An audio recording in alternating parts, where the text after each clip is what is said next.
Hey, Bills Mafia. We know there's only one topic every day. All Bills, all the time. And now Matt Bovee and Sal Capaccio are going really deep, talking Bills all year long, because it's always game day in Buffalo.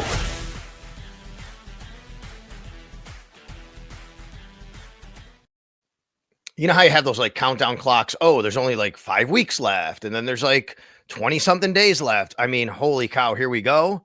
This is it. This is the last podcast.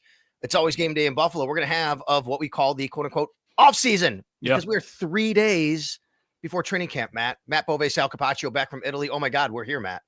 Are you excited? You know, I have mixed emotions this time of year. I was talking about it with my wife the other day, and she's like, stop pretending like it's a nuisance and that you're put out by it. Like, you love going to training camp. You love the dorm room. You love going to see your colleagues and watch football. And I was like, I definitely love all those things. Mm-hmm. But it is essentially the end of the summer. I mean, you know, I'm not a victim here. We're not victims here. This is what we choose to do. Yes. But it's the end of summer for us. It's okay. Time to go to work and time to basically make this your life for the next 6 or 7 months. I think I could tell you, speaking from me personally, and I think that you're going through this now in your life, is it's always kind of changed as well for me since I had Max and he got older. You know, I've been going to camp since literally maybe a year before that, around that year when he was born. And then now he's 11 years old, right? And like, you have a daughter who's 2. And I think it changes with our life and what's going on back home as well, which is kind of how you feel about being out there and not being out there and everything coming to a conclusion here. Yeah, definitely. And it's exciting because the team is good, and that's not lost on me, because when I started going to training camp, it was, well, maybe this is the year that they could sneak into the playoffs, or hey, maybe this team will be better than people think. Like, we all know what the goal for these teams are right now, and it's to win it all. It's to win a Super Bowl. And when there's that expectation on it, I feel like training camp becomes even more interesting, but it's not big picture stuff. It's little picture stuff. It's some of the stuff we're going to talk about. It's position battles and X factors and players who could push them over the edge. We know how good Josh Allen is. We know Sean McDermott's a good coach. We know who their star players are. But who are the other guys that we're not talking about that can maybe get them a Super Bowl? Because that's really what this entire season is about. We got a few things we got to get to here on It's Always Game Day in Buffalo. Matt, thank you so much for holding down the fort. Thank you to Dan Fates, Jenna Cottrell. I mean, you guys did a great job, obviously, on the pod here. And I was gone in Italy for a little over a week. It was an amazing trip. I'll get to that in a second. But thank you so much for you being able to do that. And I'm sure you guys had a lot to talk about. Yeah, definitely. And we talked a little bit about some of the stuff that I'm sure we'll overlap with today. But X factors, players that we're keeping an eye on. As we were recording the podcast, the Landon Jackson news came down that he was starting on the PUP list. We'll get to that in a little bit too. And then also shout out Faraz Siddiqui. That was much more of a fantasy focused podcast. But, you know, this is the time. Like, I'm in the group message with the people who I play fantasy football with of, hey, we're meeting next week to get our draft picks. Yes, I've been doing and the then same that's thing, a month ahead of time before the actual draft starts. So even though that seems like that's the end of summer for everybody. When fantasy football drafts get here, that's the end of the summer for everybody. Yeah. But, you know, it's not that far off in the distance. So funny. So I do cameos for people. People want to book me for a cameo. I do birthdays and things like that. It's great. I've done a lot of them over the years. And one of the big ones I get every year is, hey, Sal, pick our draft order for us. And I got my first one the other day. And people send me their team names. They're like, Sal, pick our draft order. So I do it, and I kind of put some flair to it. So, hey, if you want to hit me up on Cameo at Sal Sports, I love having fun with it. Sometimes Max does it with me. And we say, okay, Max, you got to choose this card or put this one in this order, and we flip it. So if you want to do that, fantasy football is coming up as well. Hit me up on Cameo at Sal Sports. We'll do that. If you want Matt to be a part of it, let me know. And, you know, Matt and I will do something out of training camp, and we'll he'll be a part of the Cameo video. All right. So speaking of training camp, we do not want anyone to miss out on what we have coming up. We are going to be all over camp, of course, in our regular roles at WGR Sports Radio 550, at WKBW TV, but also a chance for you to come see us. And once again, we're doing it. Thank you so much to the great people at Bar Bill. We're going to be out at Bar Bill East on Empire Boulevard on Thursday, the 24th. That's the second day and night of practice. The Bills practice during the day. We'll be there at night, 7 p.m.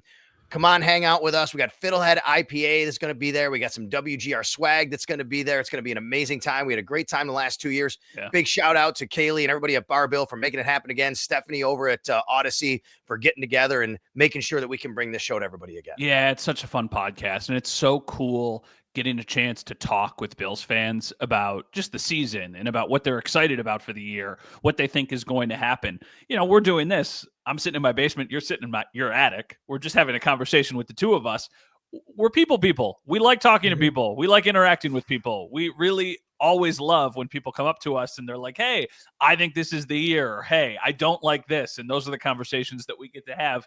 So you combine that, the podcast, and then some exceptional food. Like, it's a win-win-win. Everybody wins in that situation. And it's cool that they're a partner. I love Bar Bill wings. Like, they are absolutely on my Mount Rushmore of best chicken wings. So it's awesome being a partner of something you really, really enjoy, because you don't have to fake it. I just really love those chicken wings. It's going to be awesome that night. And then get this, a quick turnaround on Sunday. So if you can't make Thursday night, hey, we totally understand. If you can, that's great. Either way, come out Sunday. Get this, We the Hobby in Rochester. We are very, very excited to be going over to We the Hobby in Rochester.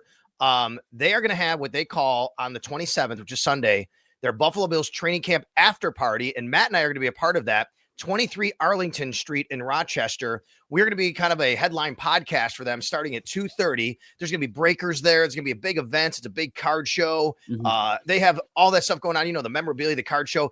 We're going to be a part of this. And this is cool. It's kind of a departure from just talking Bills. We're going to do that. But Matt, we're going to have breakers come on the show, breaking cards. It's going to be super cool. We the Hobby on Sunday, the 27th, 2:30 p.m. We're going to be there, but they have a big, big day with a bunch of events going on, and we're going to be there 2:30 to 3:15 with this podcast. Yeah, and they've really been an impressive group in the space. Like now with sports memorabilia, sports cards, card breaking, that is surging right now. That is such a hot thing going on in the sports industry. And We the Hobby, based in Rochester, does a lot of really awesome work. So we're cool and excited to be part of this. I'm excited to learn a little bit more about the space because I know it from my point of view, but I'm excited to see kind of how they do it. I'm excited to rip some cards because that's not something that I get to do very often. And, who knows? Maybe I'll be coming home with some product.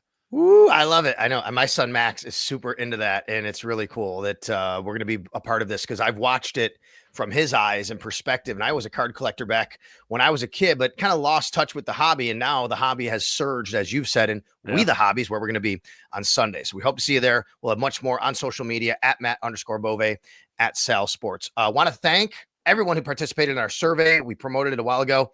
Matt, you announced the winner last episode. David Walsh is going to training camp. So thank you very much, David. David, congratulations. But thank you to everybody who really participated in the survey.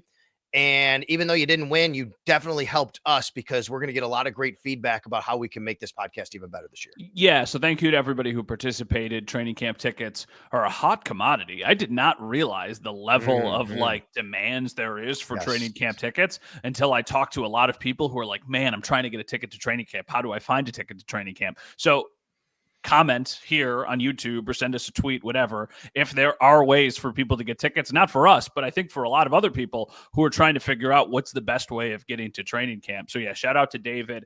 And yeah, it's been, you were only away for 8 days, so it wasn't that long, right? So, we held down the fort. We did what we needed to do. It wasn't. And you've had some really wild travel stories, right? I don't have any wild travel stories, to be honest with you. I got a few things I want to add in a little bit later. We'll get to Bill stuff, but I do want to say this. The only thing that kind of was oh my God, I can't believe this happened, negative, but it did not overshadow anything of the trip. It was unbelievable. Thank you so much to WGR, Odyssey, Colette Travel Brilliant. This is the Go to Italy with Sal Capaccio trip we promoted months ago. I met so many amazing people. Matt, did you ever come back from a camp and you met so many good friends and you're just hugging each other and oh my God, we got to stay in touch. That's the way this trip was with all those people you saw that I did a video with, never met them before, finally did. I'll tell you about a couple of them later because it was really interesting. But I want to say on the way home, we had Milan to Montreal to Toronto. But, just like when you travel domestically in the United States, your bags go to the final destination, correct? Sure. You know what I mean? Mm-hmm. So they told us, okay, your bags will be in Toronto. We land in Montreal. And even though but all of us only had one boarding pass, which is interesting because we had to get off the plane, but it was the same boarding pass to get on the next plane. It was the same basic number flight, essentially, which I don't know how that worked, but either way.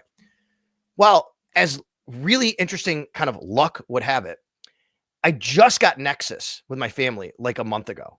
I've never used Nexus until this trip. And if those of you don't know, if you aren't living up here, Nexus is the kind of a speed lane when you go across the border. It's kind of like TSA, but when you travel into Canada or United States. And so we get off the plane in Montreal and I said, okay, there's this huge line to go through customs. I said, hey, I have Nexus now. This is cool. I can kind of go up there and get in, skip the line. So I did, worked out well.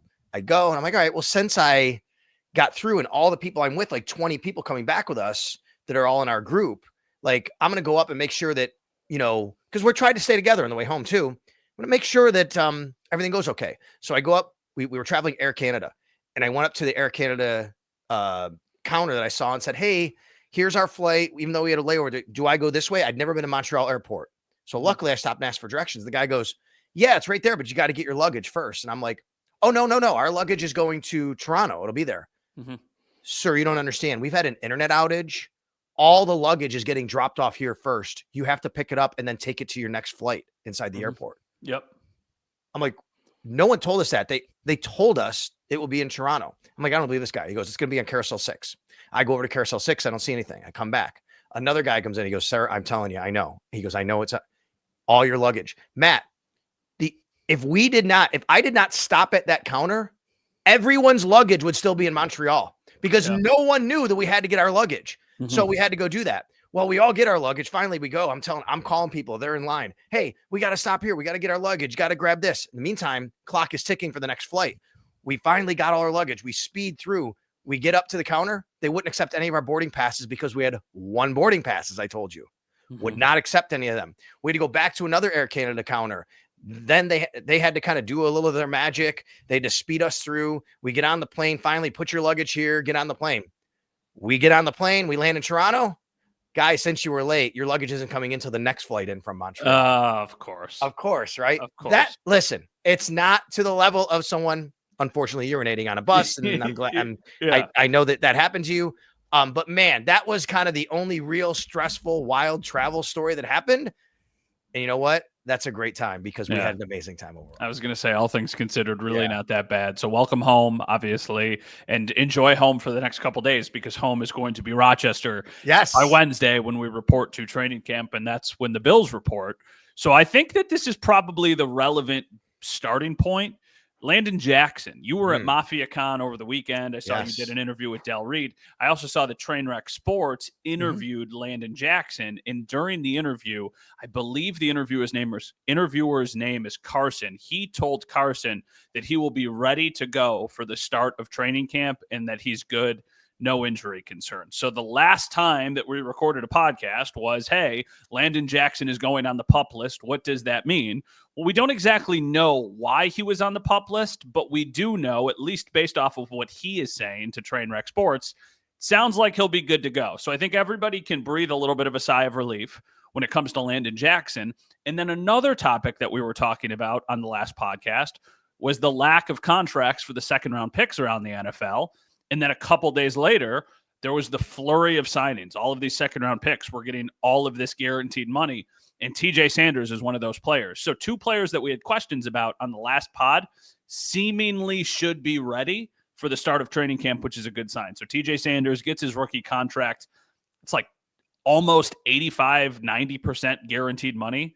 He's an early second-round pick the Bills traded up for. He is somebody they have high hopes for. Not a surprise that they gave him that contract. But what a week ago seems like some serious questions on the defensive line feels a little less pressing at this point.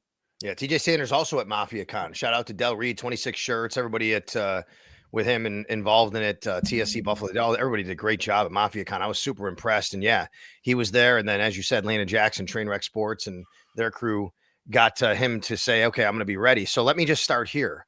I get the question a lot. What's the difference between PUP and IR? Why would you put someone on PUP? Who cares? He counts against the roster anyway. What's the difference? Well, here's what happens. If you can't pass a physical, essentially, if you're not ready to play football once you report to training camp, you got to be put on this list. It's called the physically unable to perform list. Mm-hmm. If you're put on IR, you're out for the year. So you're not doing that. Obviously. So you're putting them on PUP, right? You're putting them on a list called PUP. And what happens with PUP is you can't put them on the PUP list during the regular season. This is strictly an off-season list once you get to training camp. But what you can do is keep them on PUP in the regular season if they don't practice all of training camp. So it gives you the option of saying he can't practice. We're not putting him on the field. And let's just say worst case scenario, which isn't the case here. Like Von Miller last year, or 2 years ago, whatever it was, if Landon Jackson weren't able to practice all of training camp, they could then transition him to PUP for the regular season, and he would have to miss 4 games. Mm-hmm. If you're on IR, you'd have to be out for the year. So you can't do that with some exceptions. That's why he goes on the PUP. Then you can't practice until you're off PUP. He says he's going to be ready to go. So even if he misses 1 day, let's say, doesn't matter. The next day, he can go right on the field. He can be ready to practice. Then he's on the 90-man roster, active just like everybody else. He's already on the 90-man roster. It's just a designation to say he can't practice right now. I'm not too worried about it. I think from his own words, the way I think Matt Perino said he had a source that said that he should be good for training camp. Yeah. So it all seems like it's coming together. I do think the bigger picture here now, though, is how this defensive line comes together. Because Matt, when we get to camp on Wednesday, or maybe Tuesday when the players report, that's when we'll get a little more clarification on Joey Bosa. That's the next domino on the D line as far as an injury. If Joey Bosa isn't completely healthy from his calf injury, he could also be on PUP. I'm not predicting it. It sounds like he'll be okay, but you never know. Look around the league, folks. Yeah. You got guys on every team going on the PUP list to start training camp. Yeah, and the only reason that we knew about Landon Jackson first was because the rookies reported several days ago. So we'll get that information because there's 90 guys. Chances are a couple players will probably start on the PUP list, and that'll be something we find out about on Tuesday or Wednesday. The good news is the way they talked about Joey Bosa's injury the last time we talked to Brandon Beane, it sounded like they were anticipating that he would be ready to go at this point. It's funny because Joey Bosa might end up being the most significant addition to the defensive line, but he's always somebody that I almost have pushed to the back burner of my head of oh yeah, Joey Bosa's here. Because in my mind, I'm just hey, make sure that guy's healthy in December. Make sure that guy's available when you really need him and just figure it out up until that point. But we did a breaking news podcast when they signed Joey Bosa because it was a notable addition. So I think overall the defensive line is going to be something we spend a lot of time talking about during training camp. So one thing we talked a lot about maybe a couple months ago, but it's kind of been something I have to keep reminding myself of is Hard Knocks is going to be at training camp. Yeah. Have you thought about it all? Anything about with Hard Knocks, what that looks like? Is it not a big deal to you? Where are you with when we show up Wednesday, Hard Knocks is filming training camp? I haven't thought about it a ton from a production standpoint, but I have thought about the storylines and the newsworthy things that come from it and how it might impact our day-to-day lives, because there will be storylines talked about in Hard Knocks that either we're not aware of or we're not covering to the extent that episode will be. So, if there's some big, huge, earth-shattering revelation during a Hard Knocks episode, it's going to be something that a lot of people are talking about because that's what it is. It has a huge audience. So I'm thinking about that. I'm thinking about, do you need to be watching the episodes live? Is it something that I need to make sure that do they come out on Tuesdays, Wednesday? I don't even know. I can't remember. I think it's one or the other, Tuesday, Wednesday. So do I need to be watching those live and then reacting the following day to it? Or is it going to be much more? Because if it's Josh Allen loves golf and he loves playing Catan with his friends. Ray Davis was in the foster care system. What a crazy story. Alec Anderson is a mental health advocate, and he's such an awesome dude. If these are the storylines, then I'm not, running the next day to try and play catch up and get that interesting content. But if there's some unbelievable storyline told on Hard Knocks, chances are the local people covering training camp will be following those storylines, at least in some capacity. How about James Cook? That's going to be a storyline. And of course, Hard Knocks will be following that. Now, that could play out a number of different ways between now and Wednesday. I'm still at this point. Let's just say what we got here for James Cook. It's 3 days before camp. What are you expecting as far as him showing up, participating in contract situation? Shows up, participates, doesn't get a new contract. That is what I think happens. Fully participates from day one? That's what I think. Because, he was fully participating when he was in mandatory minicamp for those days that he was there. So it would feel weird to fully participate and him say, I like my money as one of the reasons that he was there, because he would get fined if he wasn't at training camp, right? But he could show up and hold in. He could show up and hold in, but then why wouldn't he have just done that at mandatory minicamp? I agree with you. And here is my reasoning to give you if that were to happen, okay? Do you think that happens? I don't. Okay. But if it did, I would ask the same question as you, and I think I would get to the answer of, well, I guess maybe he was trying to show good faith to get something done before camp. But since that hasn't happened, maybe now he's going to make a statement. Mm-hmm. Yeah, I don't think that that's wrong. I really thought it was interesting that, your colleague over at WGR, Jeremy White or Joe DiBiase, one of them was hosting the morning show last week. And they said, what is the perfect season look like for James Cook? Or what is the ideal James Cook scenario this year? And I was reading some of the replies and I thought they were really interesting. It's an interesting question though, because I don't know what the perfect scenario is that, Josh Allen hits James Cook on a wheel route in overtime of the Super Bowl, and it's a walk-off touchdown, and the Bills win. Yeah. But I don't know. Is the best case scenario that he is so good that you absolutely have to keep him and pay him? Or is the best case scenario that you don't need to pay him and Ray Davis is awesome?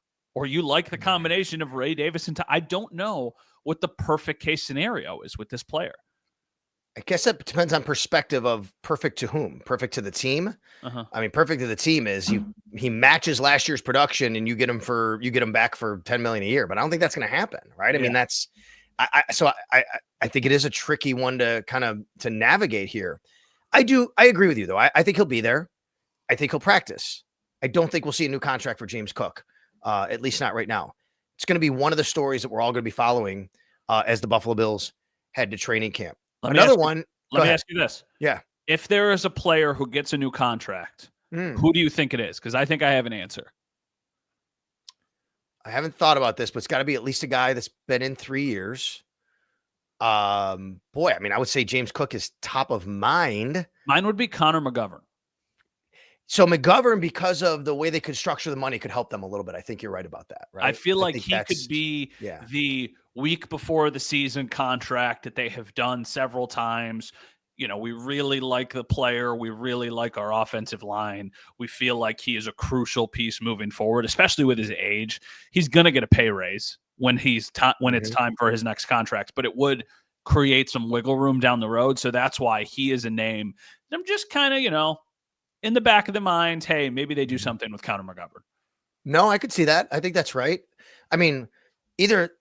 Really, most players in the Bills have fallen one of two boats. Either they've already been taken care of or they're not eligible yet because they haven't played 3 years. Yeah. Right? You can't give one to, Shakir and Bernard and Rousseau and those guys Benford, they already signed.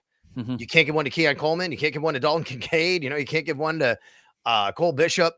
Taylor Rapp's got 2 years left on his deal. If he was going into the final year of his deal, maybe that's a guy you'd think about. But yeah, the Bills are really set right now as far as their contractual obligations and where they can be going into the next few years and having this team that's intact financially and on the field. And I've said one of the things that I really just thought is interesting about this team, Matt, is they have no changes on offense other than at wide receiver. And even there's only 2 in and 2 out really, right? Mm-hmm. Amari Cooper and Mac Hollins are out. By the way, Mac Hollins starting off on PUP for the Patriots. Yeah. They're out, and in are Joshua Palmer and Elijah Moore. Mm-hmm. Now, of course, the back end and undrafted free agents and draftees and things like that might be a little bit different. But I think it's crazy. I can't remember any team that's had such little turnover on one side of the ball than the Buffalo Bills. And it's not like this team was bad and needed turnover. This is a team that was second in the league in scoring, has the league MVP at quarterback, has one of the best offensive lines in the league, and they're returning everybody except for 2 receivers that they swapped out. Yeah, and I would think it's close. Mac Hollins was really strong for them last season, so I don't want to diminish his production. I think I would take Josh Palmer and Elijah Moore over Mac Hollins. And it's tricky because when they got Amari Cooper, we would have not said that. right at the beginning. Oh, this is a true number one wide receiver. And then they played the Titans game his first time here, and he was productive. And you're like, okay, maybe they got something here. But then it just never really turned into much. There's one other name. Now, it's a very minor name, but Jackson Hawes is going to be on the 53-man roster. Yes. And I think will probably play a decent amount just based off of what they're going to ask him to do. It's going to be like, hey, you're going to block a ton. I mean, we know how much they use 6 offensive linemen. Maybe this cuts into that a little bit, and they try and just use a little bit more 12 personnel. And they think that, hey, hold your block for a couple seconds and then peel out. But maybe they feel like there can be a little bit more explosiveness there. So you're right. I think the way I look at it then is Jackson Hawes impacts Alec Anderson more than he impacts Dalton Kincaid or Dawson Knox to me. Yeah, probably. Right? Yeah. Like, in what does that look like? So Alec Anderson is a player they really like. Now, I've floated a theory that I think Alec Anderson could push for a starting job, but could he really overtake David Edwards, who played really well last year? Probably not. It's nice to have a guy that. What's that? He's another name of what we're talking about too. David Edwards was good last year. Yes, exactly. So, but it's great to have that guy in reserve who I think Alec Anderson becomes kind of your guy that now you can really kind of concentrate on a week-to-week basis on where to focus to put him as a backup, and he can just kind of go in for anybody at any point because he can really kind of play all 5 offensive line positions, even though, he's mainly a guard or a center. So it's really nice to have guys like that. And now instead of just being the extra offensive lineman, you have Jackson Hawes. And I think that's a big reason why the Bills, probably, brought him in. And then of course, on the other side of the ball, I think a big area where we'll all be watching is cornerback and how everything kind of starts to shape up and where it goes with corner 2 opposite Christian Benford. You have the first round pick Max Hairston, and you have Tre'Davious White. Now, you and I are both on record saying that when they open up camp, we believe Tre'Davious White will be the starter. I'm going to stick to that right now. And I still think Max Hairston has to kind of, really, really show that he can handle that spot and they can trust him for the Bills to make a pivot to him once the regular season starts. Yeah, I don't disagree with anything that you said. Does Dane Jackson have anything to do with this conversation? I think Dane Jackson is more likely to be off the 53-man roster than he is to be a starter. Okay, that's a totally fair take, and I don't think that that's crazy. The other name to watch is Dorian Strong, because that's another player who I don't know what to expect from a day 3 draft pick at corner, right?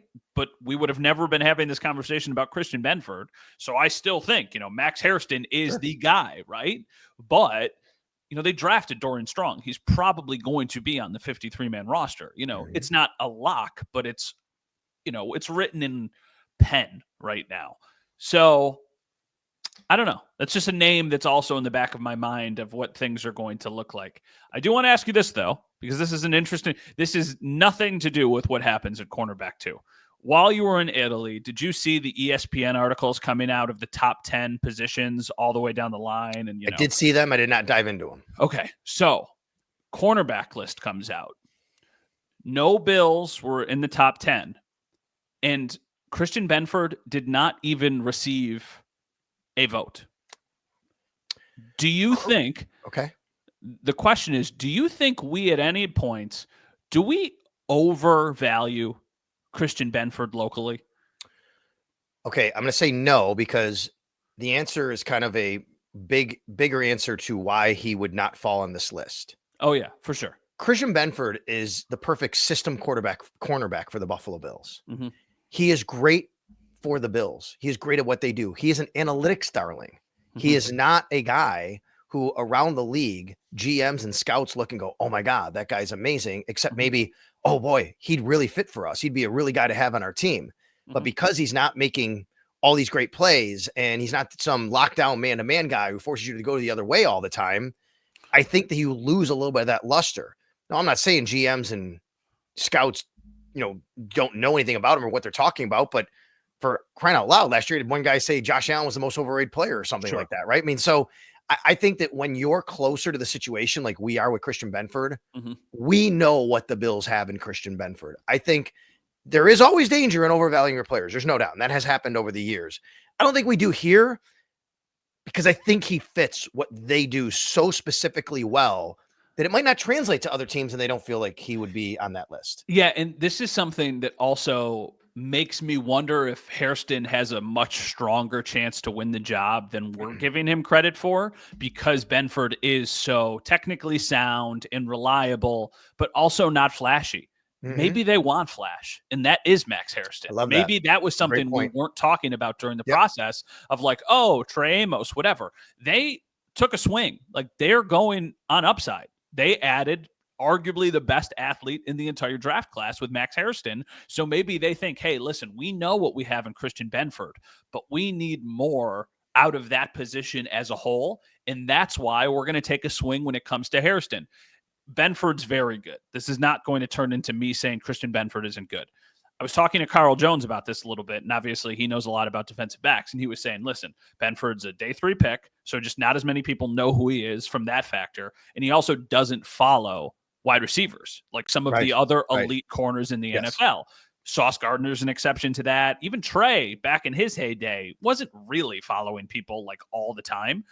So I like Christian Benford a lot, but that was the only big takeaway I had from those lists that were coming out of like, wow, I thought he'd get a little bit more love. I didn't necessarily think he would be in the top 10, but I thought he would certainly be a player that was being mentioned. And for him to not be mentioned at all was surprising to me. Yeah. I understand. I agree with all of that. I mean, we know how the Bills feel about him. They gave him a big extension, right? So, yeah, but it wasn't as big as we thought either, which is like, kind of going back to that point of like when Christian Benford signed, because he was the last one of the extensions. I think we were all like, wow, that's actually a lot more team friendly than we were anticipating. So by the way, give you and I a little more credit than you did. We did talk about earlier how the Bills took swings this year in the draft, and they went after guys because remember, you and I did the whole Brandon Beane versus Brett Veach comparison. What was our takeaway? Boy, Brandon has such a high floor. But Brett Veach and the Chiefs, they've really hit on more of the high-end guys with their ceiling, and the Bills need more of that. And I think the Bills went after more of that this year. Yeah, I think that Hairston is that. I think TJ Sanders is that. The one that I don't think is that is probably Landon Jackson, but that's totally okay. And then after that, it felt like there are a couple guys who they're, betting on intangibles. Dorian Strong, Hancock is another one of them. I mean, Jackson Hawes is a blocking tight end. So, I don't think that's a huge swing, but I do appreciate that because they need difference makers. Like, you can't just keep doing the same thing over and over again. You had an unbelievable season from Josh Allen last year. You can probably bank on another unbelievable season, but maybe it's not an MVP season. So it's who else can step up to try and help you as a team. I know that it's something that, doesn't need to be talked about a ton, and as we go forward, we will. But there is one other spot on the team that is totally up in the air, and that is punter. There's going to be a punting battle coming up here during training camp. Jake Camarda and Brad Robbins. And, when I went back and looked at and did my State of the Bills before the draft, I was blown away. I didn't realize Jake Camarda was like 3rd or 5th, I think top 5 in the NFL for 2 years in a row in yards per punt. But then he had kind of a down year, and they had a special teams change, I was told, in Tampa, which kind of impacted him.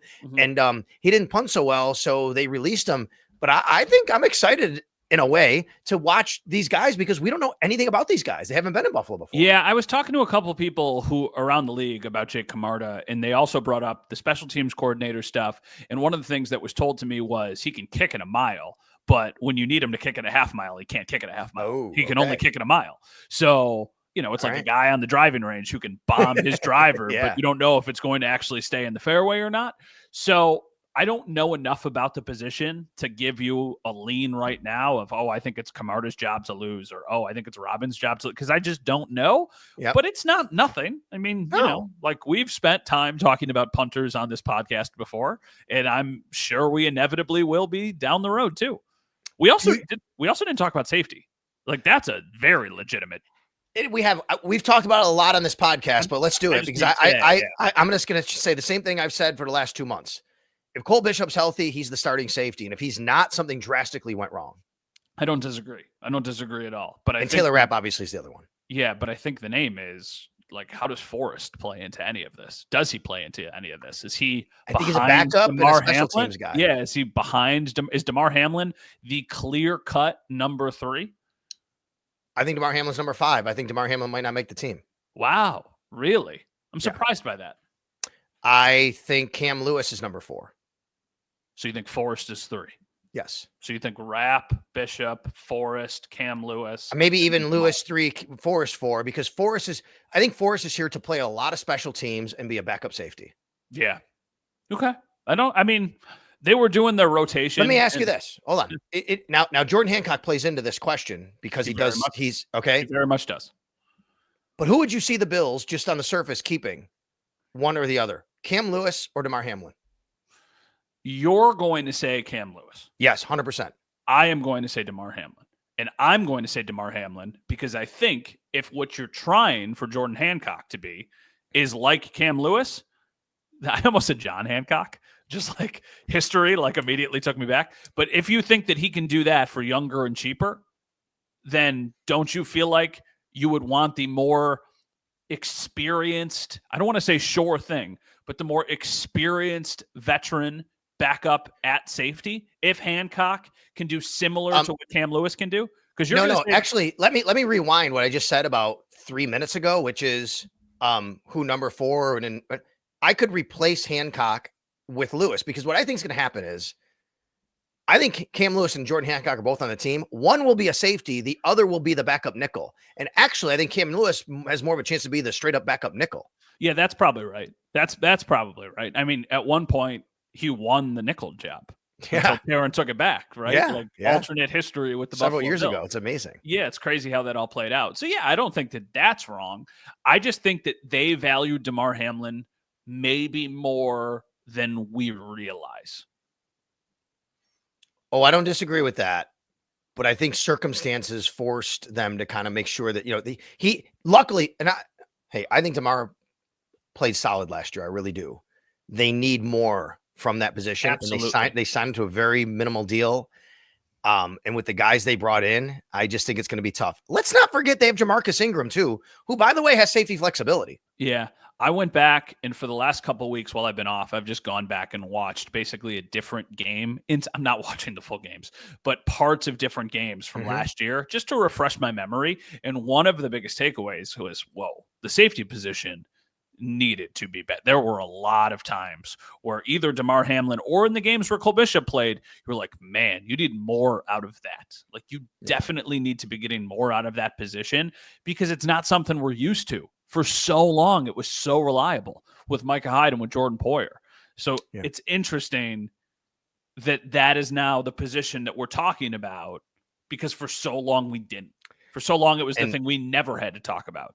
Look at Sean McDermott. I mean, it's so important to him, going back to his days in Philly, his days in Carolina, and the guys he's had, the trust factor. I mean, that's really what it comes down to. And that's why those guys, yes, they're great players for the Bills, Micah and Jordan. But it's also because they were just so trustworthy to be back there. They knew exactly what they're supposed to be doing. That's why Taylor Rapp is so important. I've been on this for a long time, and everybody who thought the Bills were going to draft a safety, Malachi Starks in the first round, that was never the case. The Bills love Taylor Rapp. He sets their defense for them on the back end. Fans listening to this, watching this, Matt, might hate that idea, but it's just the reality of it for how the Bills feel about him. So it is interesting. 2 under the radar spots that I think are going to be interesting. I will ask you, will you be watching anything with backup quarterback to see if there's any chance that maybe Mike White could infringe on Mitch Trubisky's job? I mean, not like paying more attention to that than Josh, but something to have just, hey, I think that's more of a preseason game thing, though. I think that's going to be something that during the preseason games we'll have more to watch. Yeah, sure. It's hard to be paying attention to that stuff during practice. Like, obviously you want to see both of them move the ball down the field, but the way that they'll rotate in skill players and offensive linemen, it's hard to get a real gauge of like who is actually in more control of the offense. And then we talked about special teams. And by the way, I do think it's going to be Trubisky, but I do think Mike White has an outside shot. You look at the money, they could save a little more by releasing Trubisky, but there's quite a bit of dead money there, over $1 million. I think Trubisky's the guy. I do too. But I wouldn't be surprised if Mike White gets a little bit of a shot here just to see, and they want to be kind of make sure and all that. They're about the same age. We talked special teams. We have talked returner before. You know the way I feel about this. I could be dead wrong. I just think Brandon Condrington is almost a lock on this team, simply because they're not just going to throw somebody back there who oh yeah, well, this guy, because, we don't want to leave a spot on, and he's a corner, Brandon Codrington. They have to have somebody they really trust. And Khalil Shakir is not going to be their main punt returner. They just paid him $58 million. They're not going to put him back there. And I get the sentiment. Here's one I got the other day, Matt.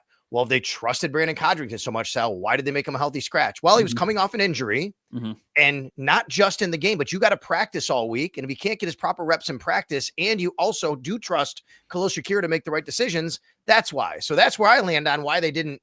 It wasn't they didn't trust him. I just felt they were in a right spot to really have him ready for those games. We're mostly talking about punts, right? Like kick returning. Yes, they're going to have two kick returners. Yeah. It's going to be Brandon Codrington, and I think either Ty Johnson or Ray Davis. Yes. Yeah. What about Elijah Moore? Just throwing it out there. Like, is there a chance that because he might not have as big of a role on the offense as he would have with, previous teams, that maybe they're thinking he can still play offense, but also do that because it's not like they have the financial commitment to him that they do to Khalil Shakir. It's just a name that I've thought about a little bit with this, because I think this is one of those spots where we disagree a little bit. I'm more like the person who told you, well, Brandon Codrington was a healthy scratch in the playoffs. Now, I know healthy scratch is relative, but I remember standing in the field house and watching him at practice and going like, oh, it's a good sign that he's out there, and him still being inactive. So I'm interested. Well, let me ask you this. Do you know how many punt returns Elijah Moore has had in his NFL career? Oh, I don't think he has, right? Two? Okay. Yeah. So yeah, he did, however, do it in college. I'm looking right now at Ole Miss. He actually had quite a few. I mean, he had 27 over 3 years. I mean, he did it. To answer your question, sure. If it really came down to it and said, boy, we really want to keep Elijah and we just have to squeeze out a roster spot, yes, I'm not going to dismiss the scenario, but I'm going to go back to what I say about this all the time. Sean McDermott, it's so important to him in this stadium, in that weather, just have somebody who makes the right decisions and makes the play in the right plays at that position. And I think they feel that Brandon Codrington does that for them. I don't know if I agree. What I would say is I think that there's a lot of talent there, but how many times last year did he catch it happened more in the preseason, but I remember, I think it was in the first preseason, or no, because they traded. He never lost his job, though. He's always the main punt returner all year. No, it didn't happen in the preseason because they traded for him after the preseason was done. So it didn't happen in the preseason. I was thinking about Daquan Hardy, where like there was one that he let go into the end, or that he should have let go into the end zone, that he actually ended up returning.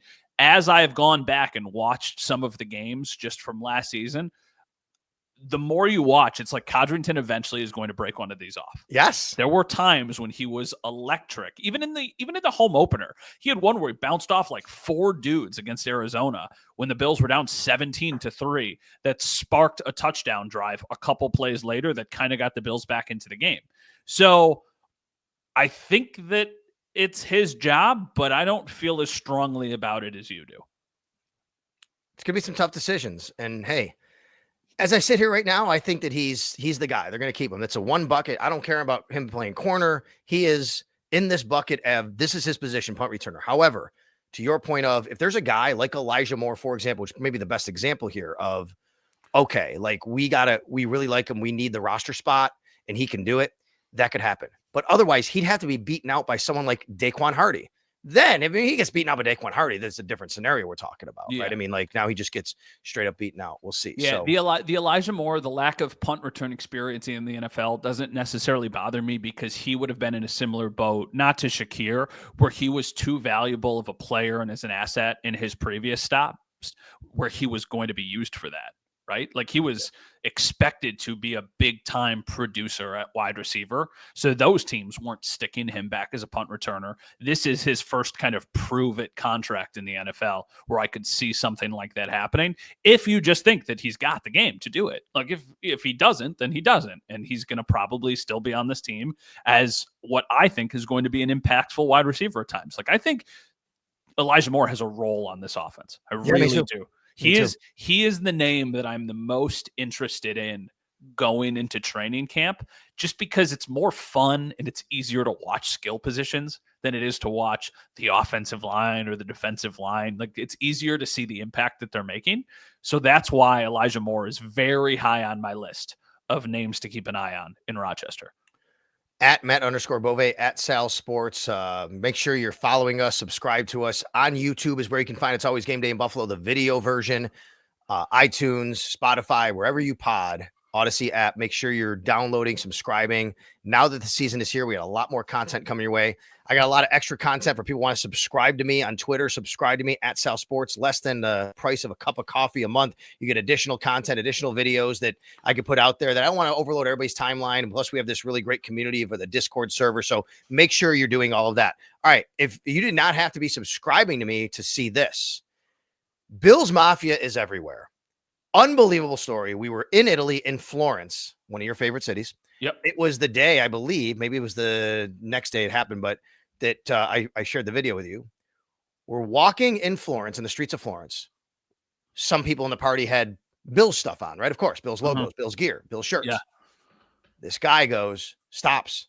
He's walking the other way and goes, "Hey, wait a minute.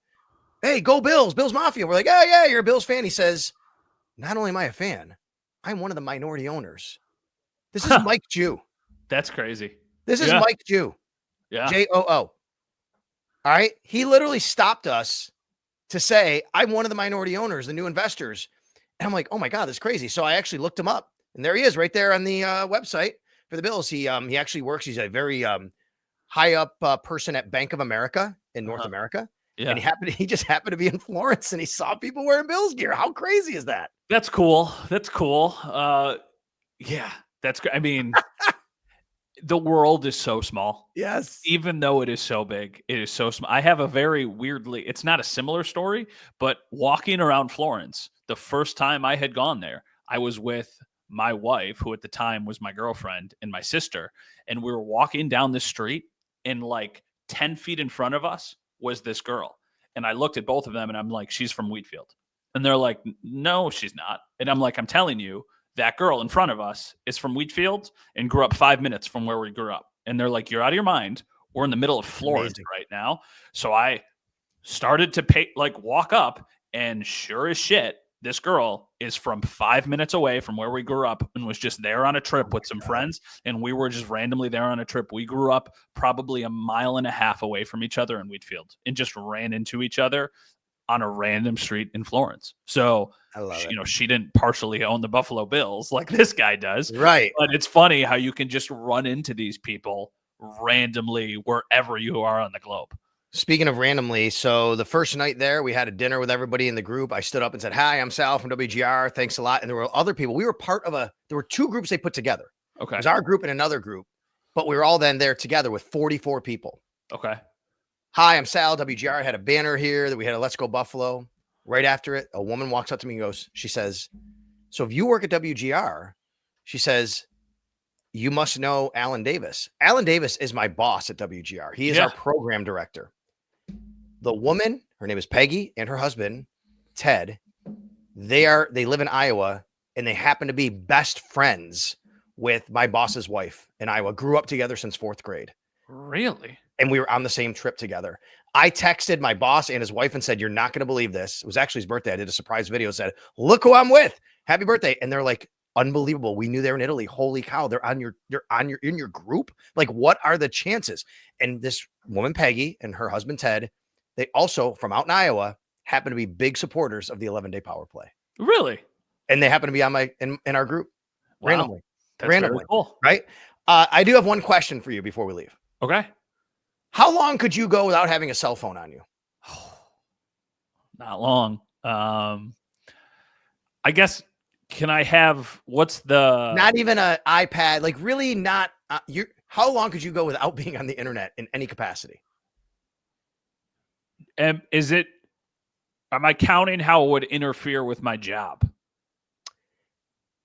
Yeah, I guess, I think in personal life. I could, just personal life. Like for this 2 weeks with me off, I conceivably could, but I couldn't. There's no way, right? No, I would have a hard time doing more than a day. Shout out to a woman named Kathy who was on our trip. She's a big Bills fan. She didn't use her phone? Oh, not only that. She's a big Bills fan. She listens to WGR. That's why she decided to take the trip. She'd really never been out of the country. Kathy, I believe, is in her 70s. She's never owned a cell phone. Good for her.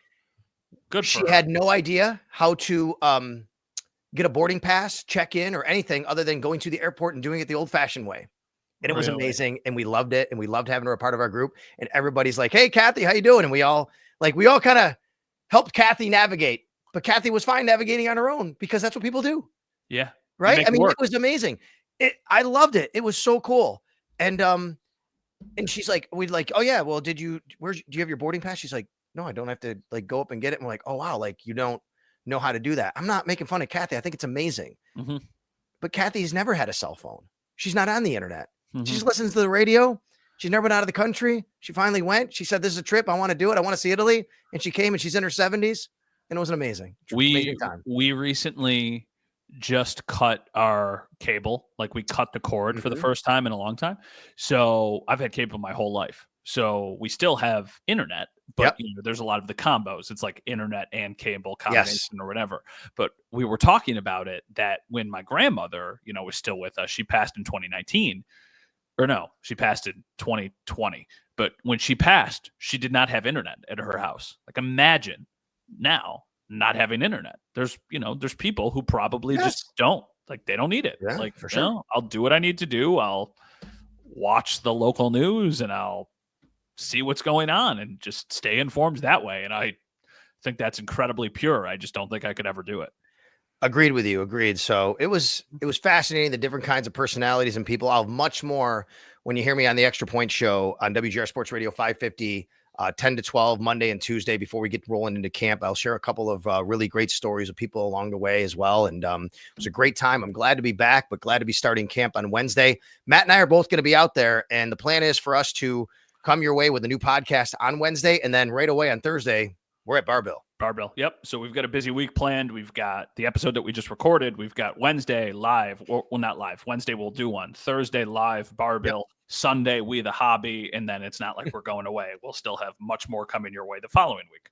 No doubt about it. And stay tuned because we got a lot more, some announcements on where else we're going to be as training camp rolls along. Thanks a lot to Mike Robier, our producer here on It's Always Game Day in Buffalo. We are here, folks. The off season is over. Wake up. Training camp is upon us. Till next time on It's Always Game Day in Buffalo.